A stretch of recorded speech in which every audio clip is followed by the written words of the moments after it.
He's Black Guy Fawkes, and I'm his Project 2520. And together we are Fawkes and Friends. Today, the third friend who we're talking to about creativity and social justice is Alex Stein. 1, 2, 3, 4.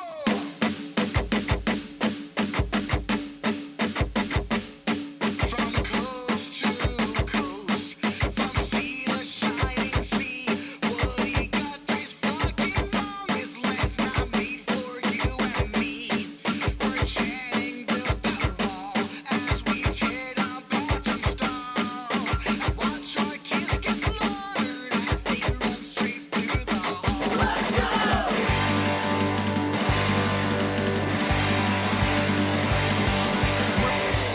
Ian, it's been far too long for us to have not released an episode, and I personally blame you for this.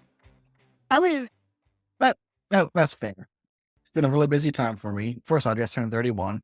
And then to celebrate that, I just have Fawkes and Friends, which thank you to everyone that came out for that. Thank you to everybody who performed. Thank you to our sponsors. It was such a good time. Outside of that, too, I'm now working on what will be my 5th record and really happy to give more information on that when the time comes. A lot. It's going to be good. Trust me. But then I'm getting ready because it's going to be a busy fall for me, and I can't announce everything just yet. But as of right now, I'm going to be playing in Pittsburgh, PA, at Club Cafe on the 26th of August with Littlefoot, and the tickets are on sale for that right now. And outside of that, in September, on the 27th at Winchester, Virginia, at Brightbox, I will be opening up the show with my friend Joey Harkum, who I love and respect so fucking much as a person, alongside the band Meager Kings. And again, tickets are on sale for that right now. And after that, and in between that time period, there's still some good stuff I'm going to be announcing. So stay tuned, because it's going to be a fun time. Ed knows, but yeah, it's going to be a good time. He tells me everything, whether I want to know or not. It's true. Sometimes I don't want to know. But speaking of good times, this interview with Alex Stein, who we met at last year's Lost Evenings in Anaheim, California.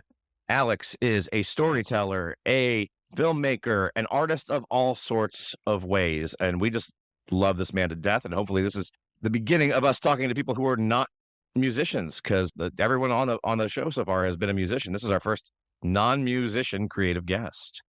It's really cool. And I think we're going to have some more of those here in later episodes. And I'm really excited for that. Let's jump into our interview with Alex Stein. Alex Stein, welcome to Fawkes and Friends.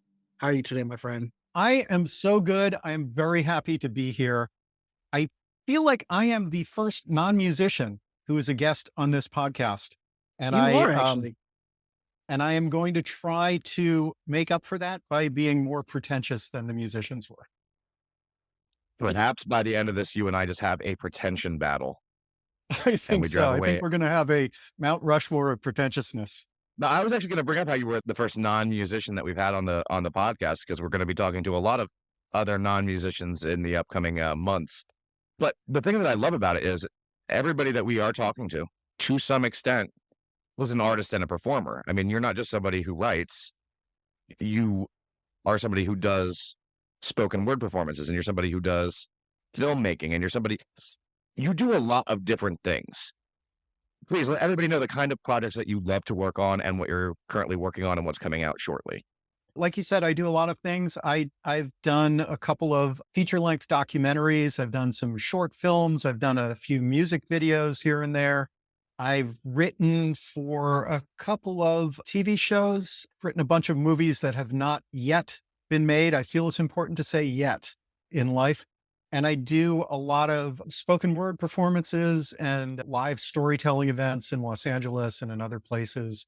I've written 2 books, a book of essays called No, Mr. Bond, I Expect Your Dreams to Die, a book of short fiction called Tales from the Trail, which is short stories about dogs mushing and sled dog races. And I have a book coming out at the beginning of September, whether or not it kills me, which it just may, called Echoes of Iceland, which is mostly new modern original myths that I wrote, or at least wrote the first drafts of when I was in Iceland doing a residency at the fish factory in the East Fjords last November. It was an amazing trip, at least watching along via social media. But I want to get into why we first met you in the first place, because I mean, why Can would I we meet? interrupt just for a Oh, yeah. sec? Yeah. Because there's something that I've been dying to find out, and I feel like this is a good time to ask. Ian, did you know beforehand that Frank Turner was going to be wearing your shirt in the Do One video, or did your phone just start blowing up whenever that was at the end of January? All right, so me, Ed, my label head Matt Flood, and our good friend Jake Matthews, we all have a group chat where we talk about stuff going on with Black Guy Fawkes and how we can plan stuff out. I remember at Lost in like giving Frank that shirt because he wanted to get one. His words were to me, "I don't want to be a dick, but I want to buy a shirt off you," because he didn't want to like take one for free, which I was giving one for free anyway. But I did not know that he was going to wear that in the video at all. Like as soon as I saw the video go up, I saw the flame, I saw my logo, the screen that I scrubbed echoed throughout my neighborhood, and I just said one word in our group chat to Floyd, Ed, and Jake. I just said, "Bruh," and some screenshot. And it was fucking insane. Because I have to tell you that when I first saw it, I had what I imagine is a similar but much lower level sort of scream of joy at seeing that shirt. It was the best thing. It was really wild, just because of the fact that, again, now 12 years ago, I was wearing his shirts, and now all of a sudden I just saw my hero, my idol, now my friend, wearing mine. I'm like, holy shit, this is surreal. So, All right. Sorry to interrupt. Let's get back into the podcast, shall we? Yes, sir. Absolutely. I'm happy you brought up that situation though, and Lost Evenings, because that's where Ian and I met you in the first place, when you got up on the Cowboy Chords open mic and did spoken word, which was something that I was not expecting, and I absolutely fell in love with. Go ahead. Have you done that in situations like that before, where it's not necessarily like a spoken word focused event, and you've gotten up and contributed that way? Or was this like the first time that something like that has happened? Yeah, I have, but it's usually, it has not been at things where it's been mostly music or entirely music. I remember I went up there and I had this idea that I wanted to do this. And I went up and I talked to Vanessa beforehand, and I said, "I have a stupid question." And she said, "There's no such thing as stupid questions." And I said, "Yeah, you may want to hear this one first." And I said, do people have to do music? Can it be something else? Can it be like a spoken word thing? And she said, "Oh, absolutely. It can be a spoken word thing." And she was like really encouraging. And look, I don't have to tell you guys that Micah and Vanessa are just two of the most amazing, fantastic, obscenely talented and encouraging and wonderful people that I've met. And I've met a lot of really wonderful people, you guys included.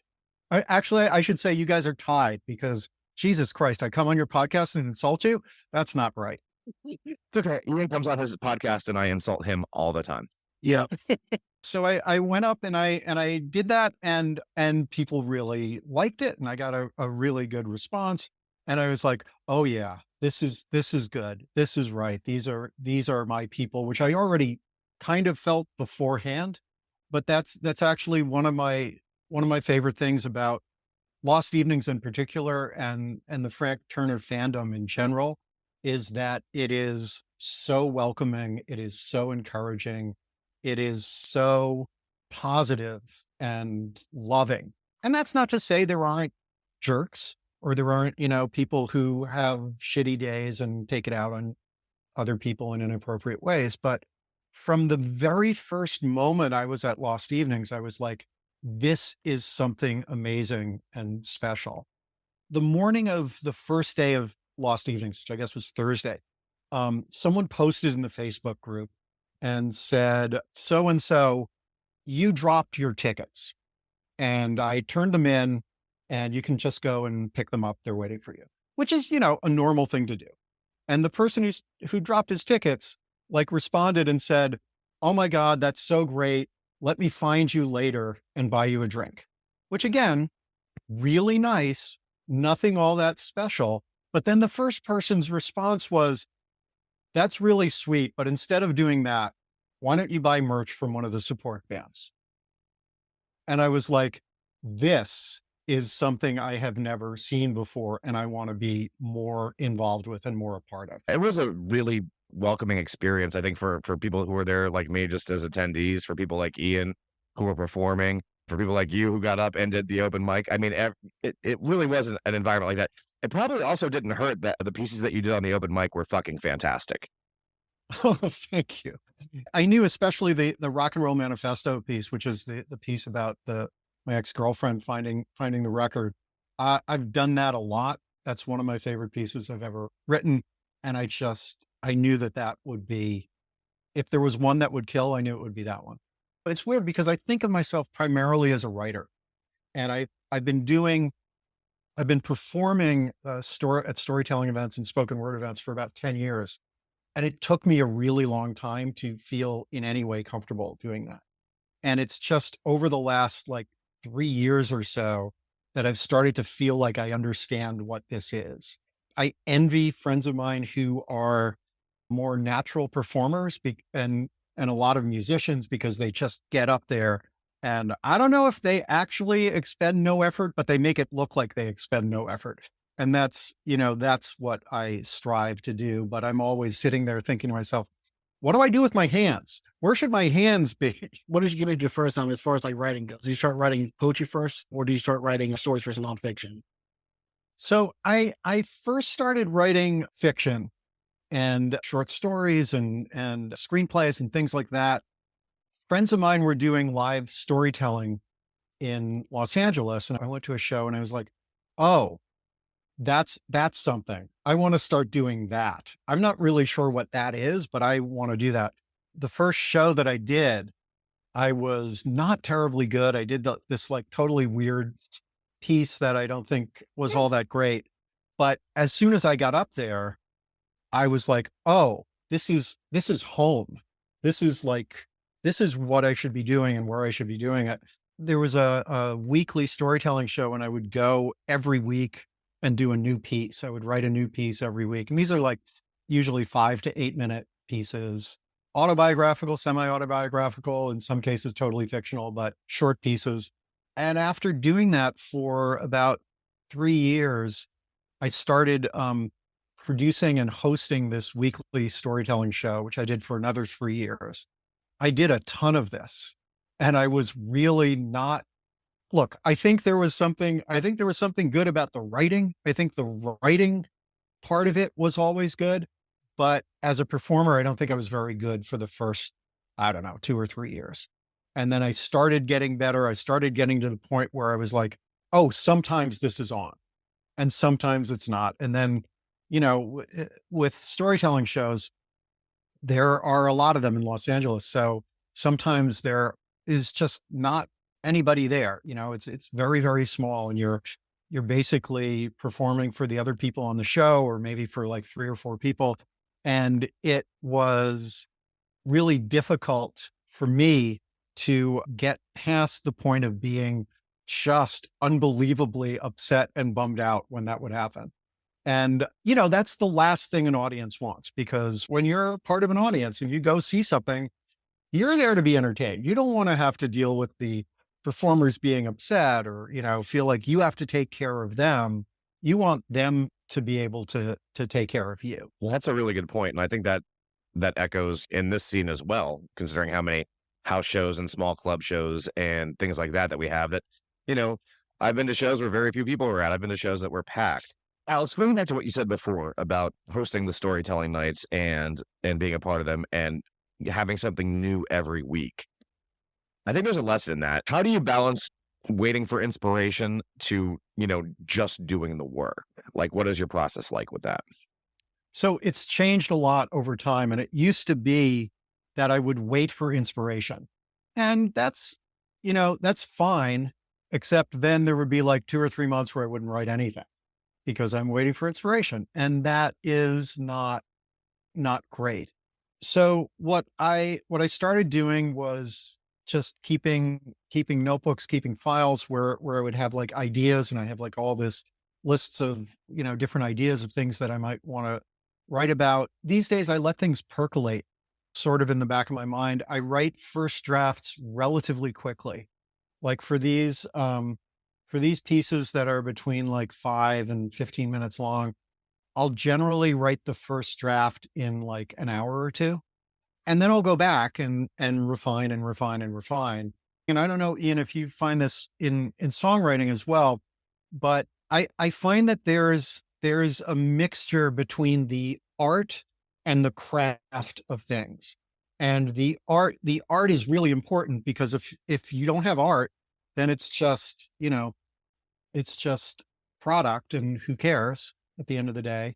But if you have a great sense of art and you're a genius and you have these great ideas, but you don't know how to express them, and you don't know like really what the rules are, even if you're going to break the rules, you got to know what they are so that you're breaking them on purpose, as opposed to just, well, this song starts out with a line that's 2 syllables long, and then the next line will have 18 syllables. And it's like, okay, maybe if you're a fucking genius, you can pull that off, but most people won't be able to. So I find that I spent a really long time sort of working the craft angle of it and trusting that the art and the inspiration part of it would still be there. I can agree. Like that's how I kind of view music, honestly, where I'll join the pretentious crowd for a second. I don't necessarily like just to write songs. I like writing records, so that makes so I like to make sure there is a very big cohesive theme of what I'm actually trying to say. So that's why I choose lullabies. That's about me not sleeping and why I can't sleep. Life Within the Bomb, that's about the 3 things that I fear the most. So I like writing stuff that's very thematic in the sense of it tells like a semi-story. You're writing on top of writing on top of writing. There's the music to write, there's the instrumentation, there's the lyrics. My personal favorite song of yours that is not out yet started with the music, right? And then the lyrics that you filled in to get and something I never would have considered as a non-musician. Would you mind telling everybody what the filler was to get the vocal spacing down for that song? All right, so I started recording I announced this online, but I started recording my next record back in June. And some songs I finished like instrumentally, like I finished all the songs instrumental, but there's some that finished lyrically. And for one song on this record, I couldn't find the lyrics for it, so I just kept saying meow into the microphone in the cadence of how I wanted the song to go. And that's the version that Ed heard. So now this is the meow cut. It's the meow cut. Oh, I love that. I'm asking for it to be a bonus track on the vinyl. I don't think I'm going to get my way with that. You'll get that. We'll get that with a butthole cut too. Don't worry. By the way, speaking of your records, Ian, I was just listening to Life, Love, and the Bomb, which I absolutely adore. I adore all of your stuff, but I absolutely adore that one. And I'm trying not to get the title of the song wrong, because a lot of people hate when people do that. But there's a song on it called "This Is What Fear Feels Like." Yes. I think. Yeah. I knew it was either feels like or looks like. This is what fear feels like, which is just, oh my God, it's so good. It's just so wonderful. Thank you. And the feel of it just grabs you and brings you in. It's like, it's very emotional. It's very, very compelling. Thank you. Like go back to what you were saying about that. Like that's when I wrote that song. It wasn't me like saying that it's gonna be this long or whatever. Like I remember waking up like early in the morning. I just had a melody stuck in my head. I just let my hand flow. Like those first few Right. lines came out. I threw my my phone down. And I was freaking out about it because I'm not sure where those lines came from. That's why I had this what fear feels like. That was like my first step into being more vulnerable, like songwriting wise. That is, in my opinion, that is like the best feeling when you write something and you're like, where the hell did this come from? Because I especially with some of the pieces I wrote in Iceland, they're not like anything I've ever written before. And some of them I would look at it like there's a piece about what the aurora borealis means and explaining where the moon came from and like all of this heavy myth stuff with ancient gods and things. And none of that is what I usually write about. But I wrote this and I was like, oh, I really, really like this. And, I think there's sometimes we like to pretend that everything is like pure genius and it just comes out like fully formed. And, you know, I think about, I tell people that, I run a few writers groups and writers workshops, and I always tell people, you know, maybe like once every 10 or 15 years, you'll have something that comes out perfect. Like, you know, there's the old story about how Paul McCartney dreamed the song Yesterday. And, you know, like, and for weeks, like was singing it to people and saying, what is this? I'm convinced that I didn't write this, that this is something that already existed. And then he realized that it wasn't, that it was just, you know, something he'd come up with. And he's Paul McCartney and he's a fucking genius, right? But even that, like you think, oh, that came out fully formed. And yet, you know, if you listen to him tell the story, he said, well, I wanted to remember it. So the words I gave it initially were scrambled eggs. Oh, my baby, how I love your legs. And that is complete horseshit, even though Paul McCartney is a genius. So even that one, which, you know, which seems to have come down like completely finished from the gods, he still had to work at it. And I think that that's a good thing for people to remember as well. It is like everything. Again, everything is a genesis. Everything is just drafts on drafts on drafts, and it takes a while for you to get that right, get that final version correct. But it ends up paying out. One thing I'm curious on is, who are your influences as far as like other storytellers or poets or anything of the like? When I was growing up, I was very heavily influenced by Kurt Vonnegut Jr.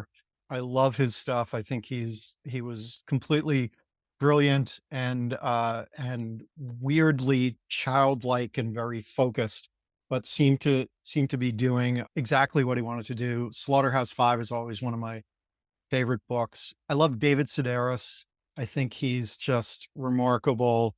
You know, there's just a lot of people like that. I like people who can write nonfiction in a way that uses the tools of fiction. I don't enjoy nonfiction that is just like recitations of facts and figures and events, because that bores me. I'm actually pretty highly dyslexic, which I recognize is sort of ironic since everything I do professionally involves words, but I guess why make life easier than you need to? And one of the things I realized is that most people who are dyslexic, they gravitate towards stories and they learn things more when they can associate stories with them. So when I was a kid in school and stuff, I was never good at like the pure history stuff where you have to memorize dates, because what does a date mean? You know, maybe if there's like a rhyme, like 1492 when Columbus sailed the ocean blue, but otherwise I'm not sure I'm going to remember it. And for a long, long time, I never talked about being dyslexic and I didn't acknowledge it. And it was a source of like great shame for me. And about 10 years ago, I saw this amazing movie called The Big Picture, Rethinking Dyslexia, which was directed by James Redford, who's Robert Redford's son. And in it, he interviewed all of these very famous people who are dyslexic, like David Boies and Richard Branson and Gavin Newsom and people like that, talking about their experiences as kids being dyslexic. And then they had scientists who were talking about, well, what exactly is happening in the brain of a dyslexic when they're reading as opposed to the brain of a non-dyslexic. And they would put people in MRIs and see what portion of your brain lit up and stuff. And it's fascinating because it made me realize that, yeah, there's a bunch of things that as a dyslexic, I cannot do as well as other people, specifically with reading speed, although I've gotten a lot better at that as I've gotten older. But then there's other things that dyslexics can do that non-dyslexics either can't do as quickly or maybe can never do as well. And it's a type of outside the box thinking that sometimes dyslexics will be able to look at something and like jump 25 steps further. And other people are like, well, wait, how did you get there? It's like, I don't know. It just seems obvious. Just to go a tiny bit further with that, my day job is I work as a story analyst and a story consultant for film and TV. I think the biggest year that I had was like either 2018 or 2019 when I read and wrote notes on 132 books for clients. And even I recognize that that's a little bit crazy. To some extent, that sounds like the dream job. It's kind of cool to be able to like just dive into stories all day. With all of that, you're probably a monster at pub trivia out there if you go. I do pretty well at pub trivia, but I have some blind spots. Like Same. I cannot do geography to save my life. I'm not great at history unless it's, history of the 1980s. I'm very, very good at that. I know a tremendous amount. I know a little bit about a tremendous amount of subjects. While we're on the subject of, how brains react to like visual stuff and language, I just want to throw out a plug for a book by a woman who I met at a live karaoke gig in Washington, D.C. I mean, this is how life goes for me. I meet a random woman at a bar. I have her follow him on Spotify and I pre-order her book and then I promptly forget about it. I met this woman in a bar in D.C. back in November.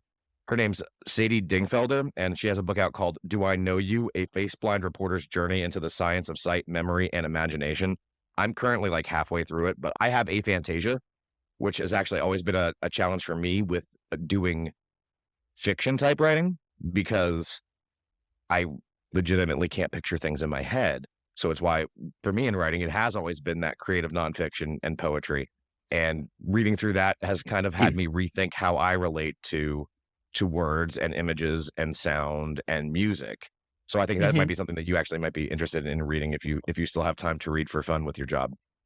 I use it, I don't read for fun a lot, but I do a little bit. And I listen to audiobooks when I'm driving because, I live in Los Angeles, so we're in the car all the time. But Ed, I want to ask you, do you have that same reaction when you're reading? Like if you're reading a book of fiction, can you visualize it or how does that? Not even slightly. I cannot form a mental image to save my life. Yeah. I've described this to people. I know what things look like. Like I'm not face blind. I have a favorite picture of my dog that I can describe, but in my head, it's there in the form of language, not in the form of an image. I just happen to know where everything is because I've looked at it enough so I can describe it. But if I close my eyes, if I try to picture something, nothing, like a complete blank space. Yeah. I think it's fascinating how different people process things and maybe you're like really, really far over on whatever spectrum we're talking about. But I think we're all sort of, we all, a lot of us think that, everyone else thinks about things the same way we do, but almost everybody thinks about things in a slightly different way, which is fascinating to me. And one of the things that, so let's get back into the pretentious part. I think that art in all of its forms, and I take that in a very, very broad way. So it's literature and it's film and it's TV and it's music and it's podcasts and it's anything that you do that you are putting your heart and soul into. Art in all of its forms is what is going to save the world. And I would go a step back and say that for almost everybody, it's art that helps us develop empathy. It's art that helps us, understand what it's like to be somebody else or to have a life that's different from ours. And that's one of the things that bothers me so much about when politicians want to defund the arts and want to take arts education out of schools. I feel like that is the last thing we should be doing. Art is a place where you could be where you could fully be yourself, no matter what. Yeah. And it's a place for its vulnerability. Like I feel like you can show me a lot just from doing a music team or for showing me something that you painted or from a song that you wrote. And you know it's a part of your soul that nobody else, and you're put it on display for everybody to see. And to be an artist, be a poetry, be a music, be whatever, is brave to do, because a lot of people don't have that fire to be themselves. Like you need to find other passions for that. That's fine. Like via politics or any or like. But you can fully be yourself when you have a guitar in hand or have a microphone in front of you or you have or you have a paintbrush like right in your hands. I hate politicians that don't get the message of the fucking song. So, like Right. the amount of people that I can tell you that I know are very, very Republican. Listen to me, Reason Against the Machine Mhm. makes zero sense at all. Yes, absolutely. But also to go back like one or two steps from that, one of the things that is one of my favorite things that happens with art, and I've had this happen with pieces that I've done live, and I'm sure you've had it happen with some of your songs, is that we create these things, and when we're making them, when we're revising them, when we're putting them into shape to put out into the world, it just belongs to us. Nobody else has any claim on it. And then once you've actually put it out into the world, something magical happens, which is that, it's still yours. You're still the person who created it, but other people start to, in some way, claim it a little bit and talk about how it makes sense to their lives. And sometimes the interpretation that they have about whatever piece of art you've created is like 180 degrees from what you intended. And sometimes I just think to myself, oh, you're so wrong. But I try never to say that out loud because in a certain way, if it means something to them, that's great. A friend of mine, Dylan Brody, who is a fantastic writer and playwright and performer, he said to me once, I had this piece that I used to do a lot when I first started doing live storytelling, which I refer to as the Graham Parker piece, but other people refer to as the abortion piece.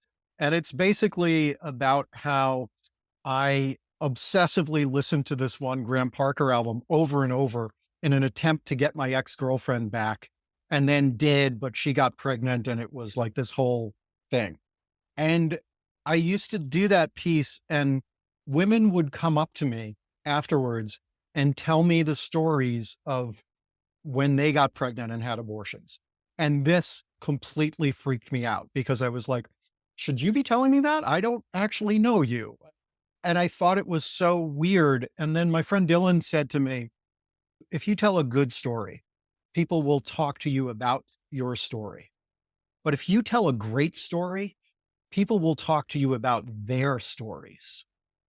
So I think I don't know if there's an exact correlation, but I think that if you have a great song that's about something really personal to you, people may start coming back to you and talking about something in their lives that they associate the song with, even if it's not at all what you intended when you wrote the song. No, that's a very valid point. Me and my friends, we had conversation about when it comes to comedians too. Because a good comedian will leave you at the end of their routine talking about whatever there is, and you guys engage in those stories. And that, I guess, full circle, big at back last evening. That's what I loved about that atmosphere, meeting all you guys there, was the fact that we've all connected with those songs or some of those acts in one way or another, and that's one thing that kind of brings us together. It may not be the same thing to us, but it's still something that binds us as fans and now as friends too. Yeah. And I just thought Lost Evenings was one of the most magical experiences I've ever had. I said this a lot during those 4 days. You guys might have heard this before, me say this before, but maybe not. If Lost Evenings were only the stuff during the day, it would still be worth the price of admission because the stuff that happened during the day was so amazing and so magical with the open mic stuff and with the panels and stuff, and just with gathering everyone together. But then on top of that, we had 4 nights of Frank Turner headline shows. And that alone, even if there was nobody else on the bill, would have been worth it, because I think it was something like, he played 88 songs and only repeated 3 of them over the course of 4 nights. And who the fuck does that? But then on top of that, there were all of these great support acts on the main stage. And like, I think 20 support acts on the Nick Alexander stage who are all like just fucking amazing. I will be honest and say that on the last night, I was too tired to trudge back and forth to the Nick Alexander stage because I'm old and my feet hurt. But I went back and forth religiously the first 3 nights. And there were a couple of people that I'm not going to say that I loved every act that performed because I didn't, but even the acts that didn't necessarily resonate with me, I looked at them and I was like, this is a really good example of whatever. It's just that the whatever doesn't quite do it for me.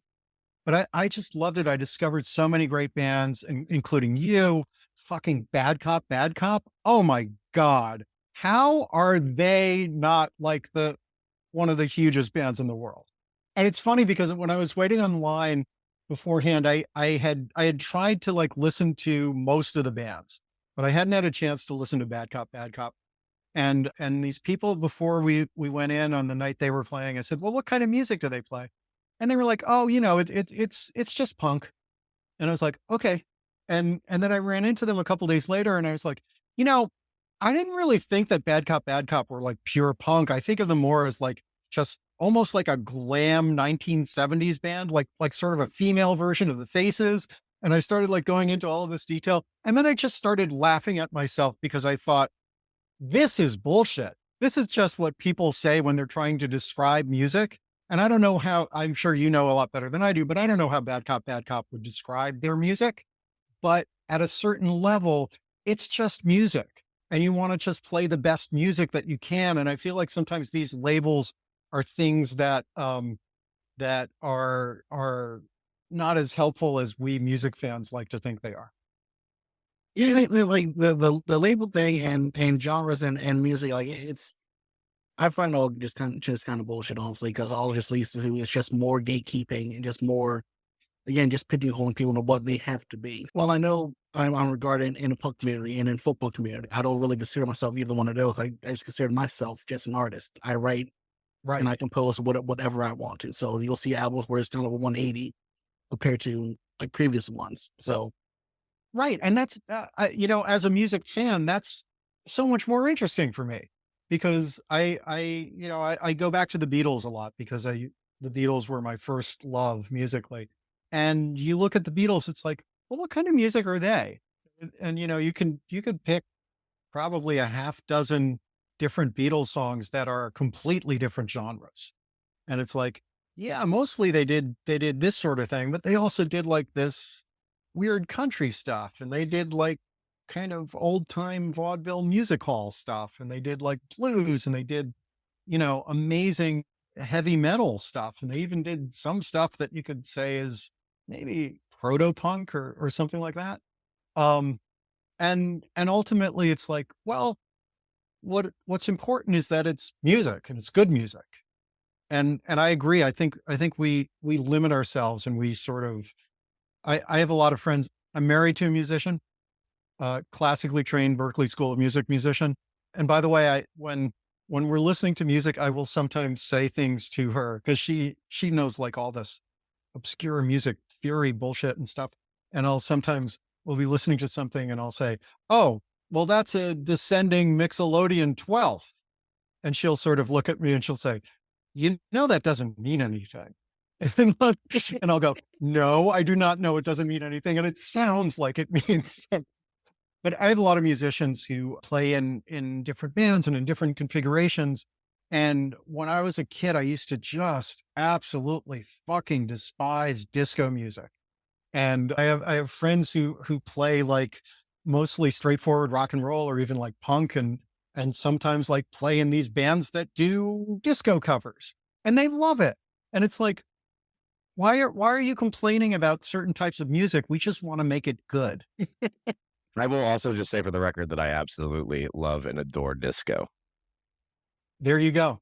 Yeah. And I will also say that there is a bunch of music that when I was growing up, I used to hear on the radio all the time. It just got to despise because it's like these songs you heard all the time and they were, mostly like the sappy kind of 70s love song type things. And I I had a friend in college who absolutely revered the band Bread. Like I saw her diary underneath a tree. It's like, whoa. And I just hated that shit forever. And a few months ago, I was driving somewhere and I had the radio on and they played this Bread song. And I was like, I still don't like this, but it is an exceptionally well-crafted song. I'm sort of coming around to that even on disco. Like, there's good disco and bad disco. And some of the stuff I'm like, oh yeah, I know why I didn't like that, because I was at a certain point in my life and the people who liked it were some way and it alienated me or whatever. But now I can listen to some of it and say, oh yeah, that's okay. I try to accept most music, and I like the Taylor Swift thing. Like I get it's not for me. I can appreciate it as a writer, but I'm not a Detroit demographic. But the one band that I got a lot of shit for this, but I don't get dismissed. Like I will never understand the popularity of Morrissey or Right. that whole group at all. But I had shaking his head, but it's just not for me. It's somebody who's very self-aware. It is Mhm. so whiny. Actually, do you know what I love about the Smiths? It's something I can do at karaoke where I don't sound terrible because it's in my range. But Ian, if we had a time machine, I think we could go back in time to like maybe, I don't know, 1972 or so, and just give Morrissey a couple of really good hugs, and then the Smiths would cease to exist. Yeah, I feel like, oh, I'm sorry, you just didn't get something you needed when you were like 12 or 13 years old, and we'll go back and give that to you, and then we can get rid of all of this music. But I agree with you there, especially about the Taylor Swift thing. I've heard a few of her songs. I don't hate them. I don't love them. They don't do a lot for me. I love Taylor Swift as a person and as a force and as what she brings to the world. In the same way, like I read Dave Grohl's autobiography, which is just great. And I love Dave Grohl. I love his attitude. I love his approach to life. I love the way he deals with music and history and all of that sort of thing. I love that he's friends with Paul McCartney and like his kid put a tip jar out when Paul McCartney was playing piano at his house once. And there's a couple Foo Fighters songs that I like.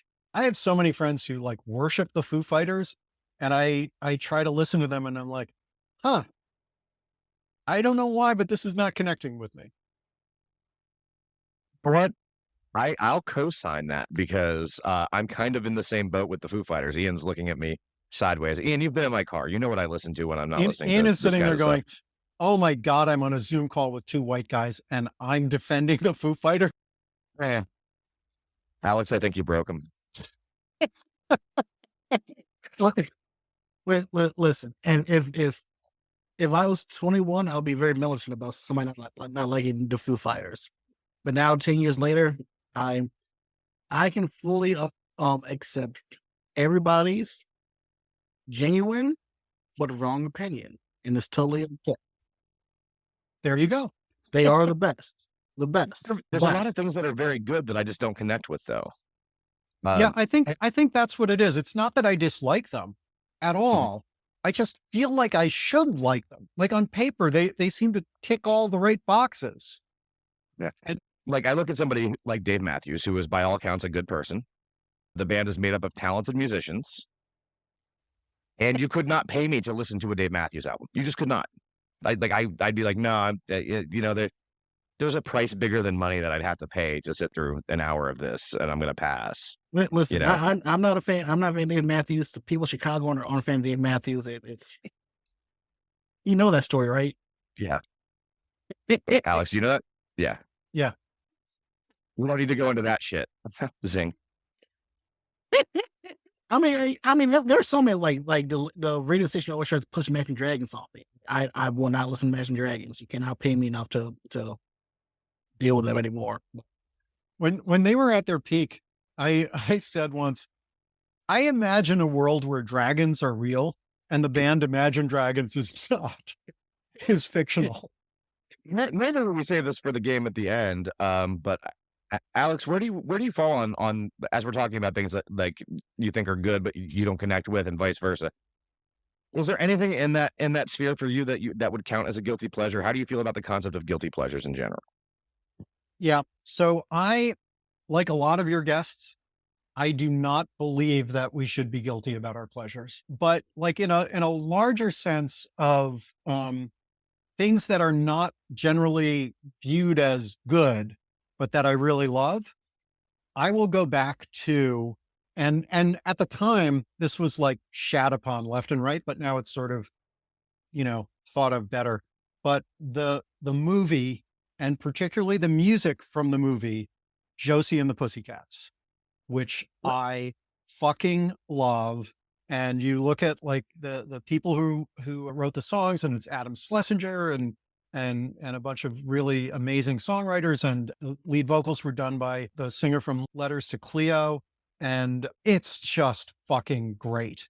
And I loved that the movie when it came out, because it was a movie financed by and released by a major studio whose entire point was everything that's being sold as pop culture is bullshit and you're all being manipulated. And I loved that because it appealed to my rebellious, cantankerous heart. I would never guess you as a Josie and Pussycat fan, but I'm for it. It's just so good. There's some things that that I liked when I was younger, and I listen to them now and I'm like, oh, what in the world did I like about that?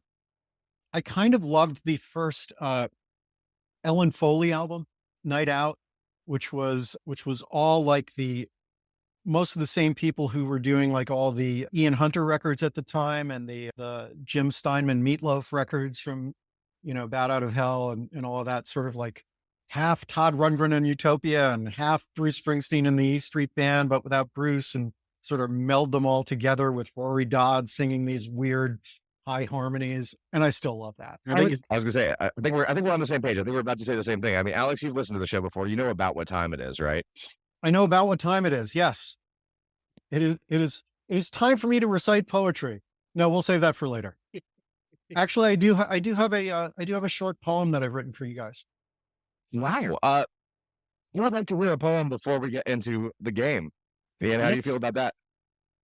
I'm good with it. So this is in the style of Richard Corey. I don't know if you remember, he wrote this sort of A to Z book called the Gashly Crumb Tinies. It's like A is for Amy, who fell down the stairs, and B is for Basil, assaulted by bears. So it's in that spirit.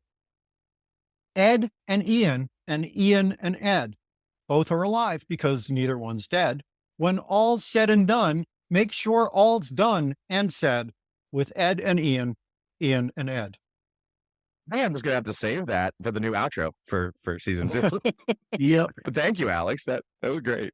Love it. As I said, I'm the much. first non-musician, so I felt I had to bring a little extra to the game here. Well, he definitely. Yeah, did. I think we've been surprised, motherfuckered here. Wait. So that's hell for you. 1, 2, 3, 4. Surprise, motherfucker. My first surprise, motherfucker, for you is you talk about being a filmmaker. What is your Mount Rushmore filmmakers? Great question. So, number one, John Sayles, who did a lot of indie films and did one studio film called Baby It's You, which is my favorite movie of all time and made me want to be in the film business. So I would put him first. John Hughes second. I just absolutely adore John Hughes. I think he captured exactly what it felt like to be a teenager, even though some of his movies now are a little bit cringy in spots, but just absolutely great. And then Orson Welles, although he like became sort of weird and unseemly towards the end. And then for my fourth one, it's always easy to get the first three, and then the number four, you're sort of like, well, fuck. I would say Barthasar Komiskur, I think his last name is, who is my favorite Icelandic director. who also has directed a couple of Hollywood movies and is just like masterful at setups and pauses and delivering emotionally. I gotta go back a little bit. So, what's your favorite John Hughes film? I think it is probably Pretty in Pink. Okay. Because I just really, really liked that one. I think that one's, I like Breakfast Club and I like 16 Candles a lot, but Pretty in Pink always sort of resonated with me.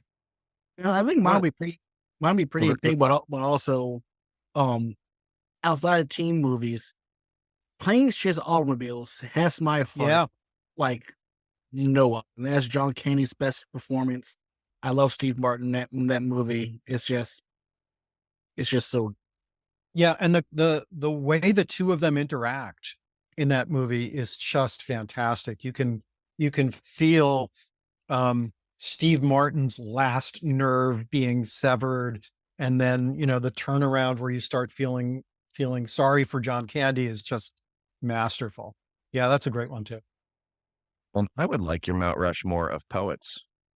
I don't think I have one because I don't actually, I'm not sure I like poetry that much. Interesting. When I did that piece at Lost Evenings for the next 2 or 3 days, people were coming up to me and going, "Oh, I really liked that poetry you did." And I was like, "Poetry? What is this poetry you speak of?" So I'm not even sure I could name 4 poets. Okay. Emily Dickinson. I grew up in Amherst, so of course I have to love Emily Dickinson. Jim Carroll. Yeah. And then I'm a bit lost. Eric. Well, what about spoken word artists then? Or is that still not in that? Well, how about storytellers, people who do things at like your shows or The Moth or things like that? I'm going to name a bunch of people that probably people don't know all that well. So I absolutely love this woman named Vicky Uditz, who's a friend of mine who is just masterful. Dylan Brody, especially when he does these stories which are like nested with flashbacks, and it's just like, it's kind of like, it's a little bit like the Matrix trying to unpack all of them. And I love Eric Bogosian. I could watch Eric Bogosian's stuff like all day long. And again, come up with 3 very easily, but then who's the 4th one? Oh, of course. Let's just say Vanessa Jean Speckman. There you go. My secret desire is to see Eric Bogosian play late in life Anthony Bourdain in something, Yes. right? Yes. And by the way, I don't know if you guys watch The Bear, but I watched the 3rd season of The Bear, and they have all of these real life chef cameos. And all I kept thinking was, I wish Anthony Bourdain was still around, because he would have been in this in like 2 seconds, and he would have been great, and it would have been amazing. But I think that a lot about Anthony Bourdain. This is the portion of the podcast where you just sit and acknowledge how great of a person Anthony Bourdain was, because he's somebody that the way I look at it, I look at music the same way that he looked at food, where it's just a universal thing that brings everybody together, and he understood that. And watching No Reservations and all the shows, he fully encapsulated that. And I just admire him so fucking much.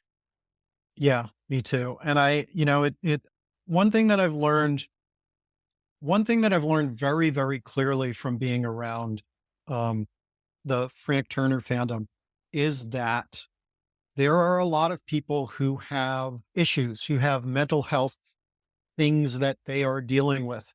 And it is absolutely not something that we should ever make fun of. It is something that we should take very seriously. It is something that we should all remember, that we are here together and we're here to help each other, which is not to say that I'm responsible for everybody else, but that, certainly in my own work, I used to occasionally throw around the word crazy, because it's a good word to throw around. until I learned it's not a good word to throw around, and did not want anyone to ever think that I was making fun of them or making light of very real and important issues that people are going through. Here, here. Now, we often get to food on these. I just want to know what the best thing you ate over in Iceland was, because it's the first time we've had a chance to ask anybody that question. So I did not eat hakarl, and hakarl, if you don't know, is like the shark that's killed and then fermented under the sand for 5 to 6 months. And I put on my Patreon that if anyone gave me $2,000, I would eat a piece of hakarl. But nobody did, so I didn't. I mostly ate a lot of veggies, and the vegetables there were surprisingly good. Where I was, there was no store in the town where I was, because it was like this little town. So once a week they would put us in a big van and we would go 2 fjords over to go to the supermarket. And I ate a lot. I didn't eat very much meat. I ate a lot of skyr, which is kind of an Icelandic yogurt thing, which is really great. And salads and vegetables and stuff like that. I don't eat fish, so it was like difficult for me. I have this almost cellular revulsion to fish that I don't understand, but I've always been like that. I would, yeah. I think if you put me in a room where the only thing I had, and like kept me there for 10 days and the only thing I had to eat was fish, that would be very difficult for me. And then follow up, how much are you looking forward to the poutine at Lost Evenings this year, with it being in Canada?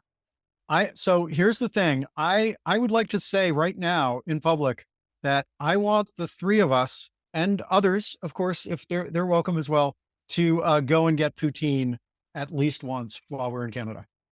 Easily doable if Ian makes it up there. Yeah, I will not lie. There's a lot that I'm announcing here soon, so I'm not sure if I'll be able to make it this year. Being said, we'll see. Anything can turn around, but right now, if I'm able to make it up, we'll get poutine together. And work Okay. my word. So Worst case And scenario, if not, I'm going to bring poutine back with me and save it until I see you, and then give it to you. And then you can say, what the fuck is this? It's like 10 months old. I'll hold you to that. $2,000, I'll eat the whole thing. There you go.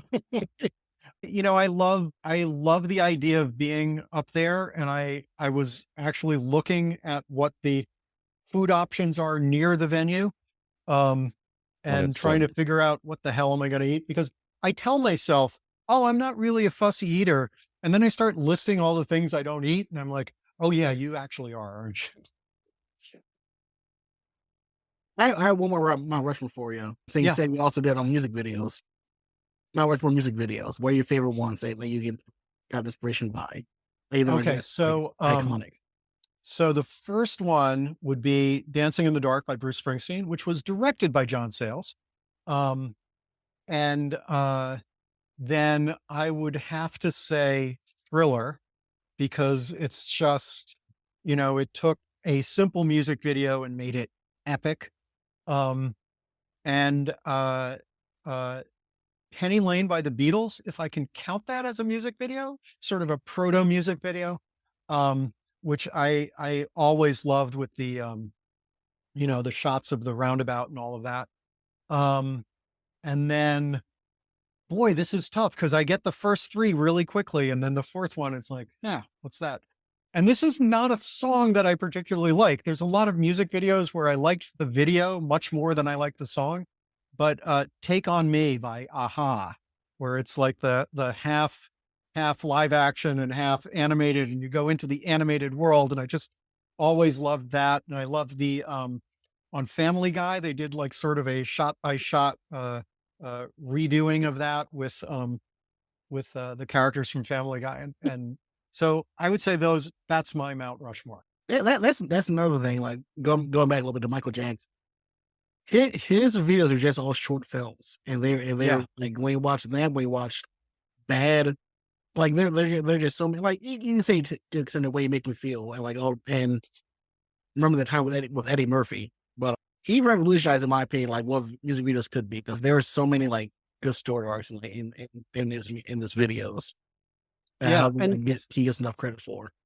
yeah, and it's interesting slash weird because I know that we live in sort of the cancel culture world, and it's some of the earlier Michael Jackson stuff is just so good, and it's sometimes hard to listen to in light of everything, because I think a lot about the song "Beat It," which has the guitar solo from Eddie Van Halen, and what a freaking brilliant thing that was, because it's like, okay, here's a black artist who's mostly not getting a lot of attention from rock radio and from rock fans at the time, and then you bring in Eddie Van Halen, and suddenly it's like, white kids are like, oh yeah, this is cool.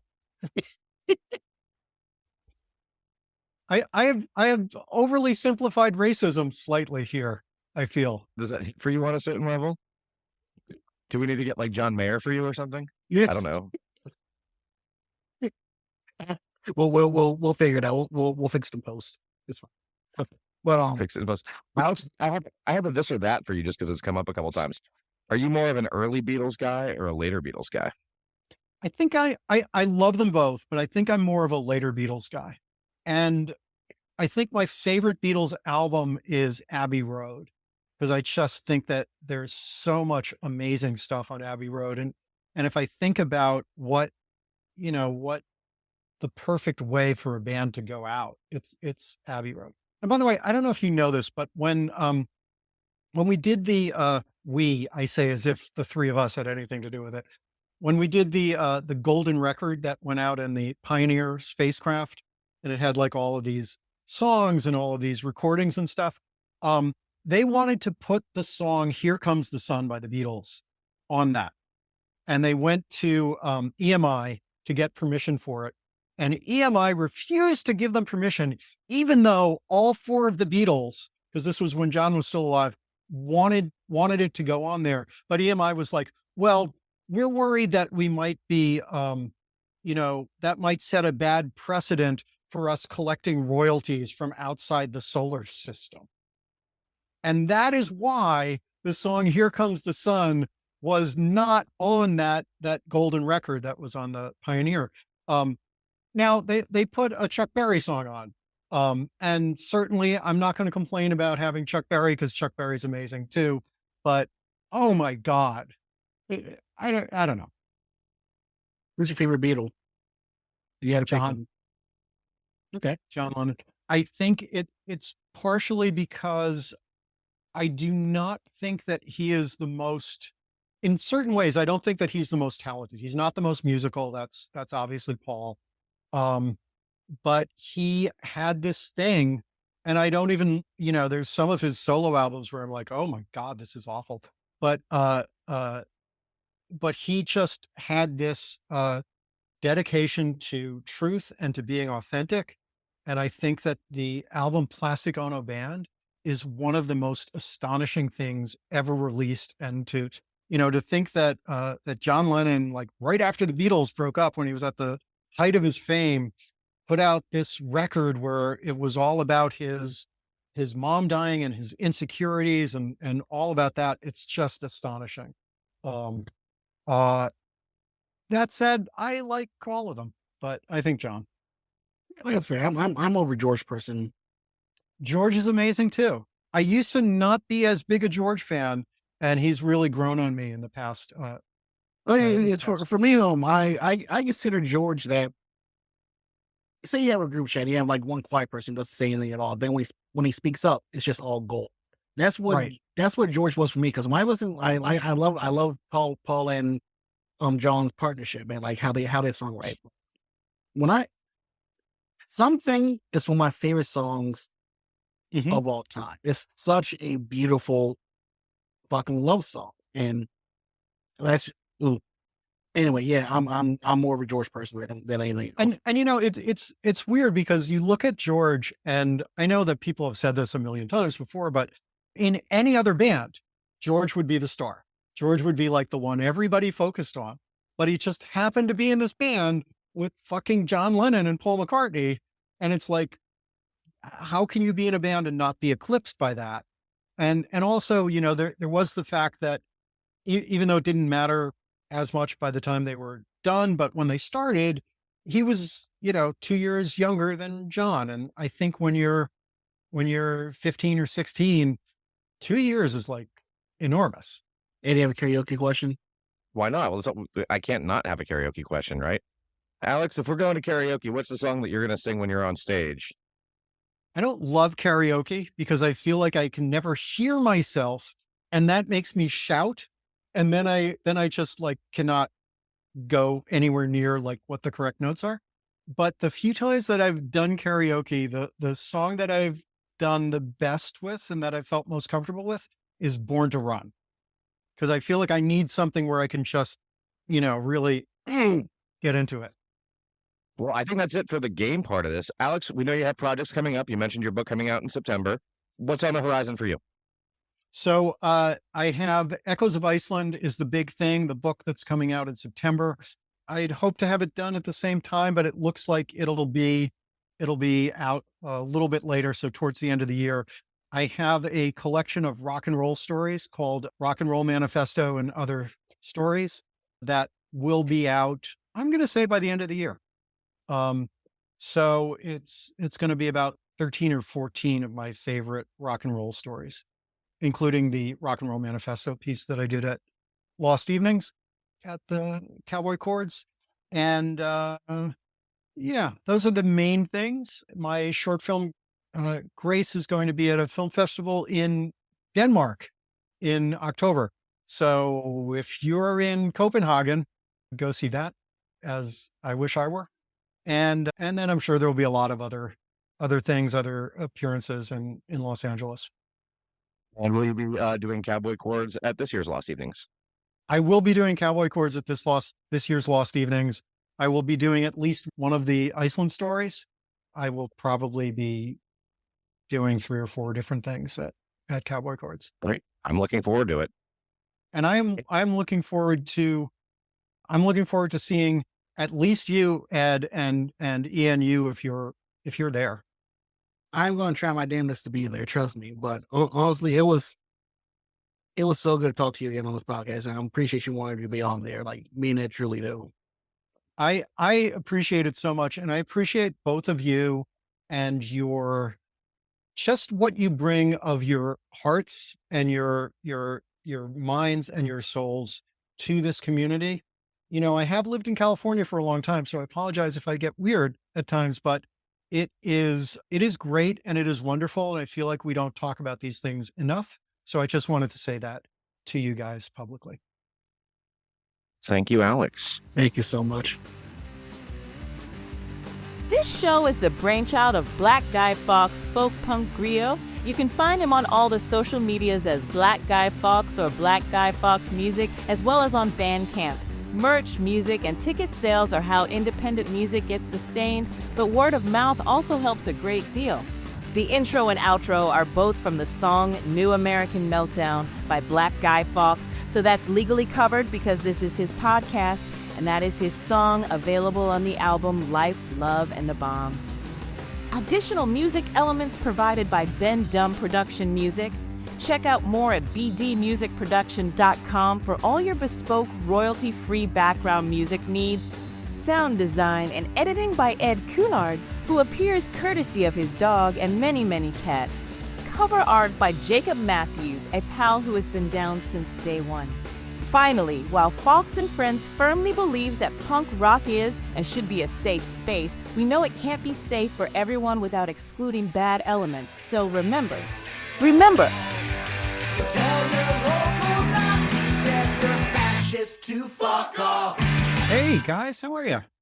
Some technical difficulties, perhaps, and we're trying to figure it out. If you have any problems hearing me specifically, let me know. You sound a little bit muddy. You sound like you're underwater or distorted a little bit. Okay. Let's see why that could be. Oh, is that better? That's a little bit better. Did you have the gain way up or something? Apparently I did. Shut up, Ian. I told you. I kept turning it down. told you. I kept turning it down. I don't know what I did. told you. Oh, fuck me in the ass. All right. Yeah, that's a lot better. Ian, though? It is better significantly. So God damn it. Okay, great. Well, we figured it out. I've had the microphone up and gathering dust for so long that something must have got bumped. correction. I figured it out. You didn't listen to me. I never listened to you. What? I hate when mom and dad argue. Well, we've already listened to the episode yet, and we've already got our outtake.